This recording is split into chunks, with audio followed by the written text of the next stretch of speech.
দুই রানে all out Sri Lanka.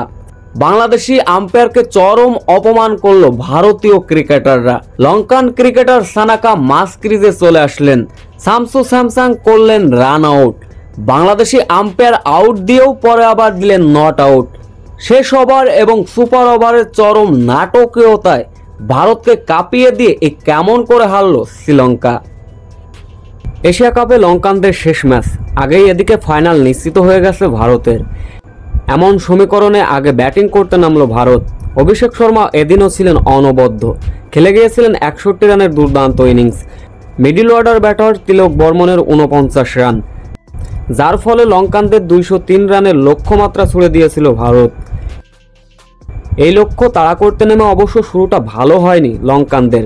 0 রানে ফিরেছিলেন কুশাল মেন্ডিস, তবে পাথুম নিশানাকা এক প্রান্ত দাঁড়িয়ে থেকে ব্যাটিং তাণ্ডব চালাচ্ছিলেন। তার সঙ্গে অবশ্য কুশাল পেরেরাও দিয়েছিলেন যোগ্য সঙ্গী, যার ফলে লঙ্কানদের রান তুলছিল 10-এরও উপরে। তবে কুশাল মেন্ডিস 58 রানে যখন সাজঘরে ফিরলেন, তখনও ব্যাট চালিয়ে যাচ্ছিলেন পাথুম নিশানাকা, ক্রমশ এগোচ্ছিলেন সেঞ্চুরির পথে। 17 ওভারের শেষ বল, হার্ষদীপ সিংকে ছক্কা মারলেন পাথুম নিশানাকা, সেই সঙ্গে 57 বলে তুলে নেন দুর্দান্ত এক সেঞ্চুরি। শেষ 3 ওভারে তাই জয়ের জন্য প্রয়োজন ছিল লঙ্কানদের 32 রান। লঙ্কানদের শেষ ওভারে জয়ের জন্য প্রয়োজন ছিল মাত্র 12 রান।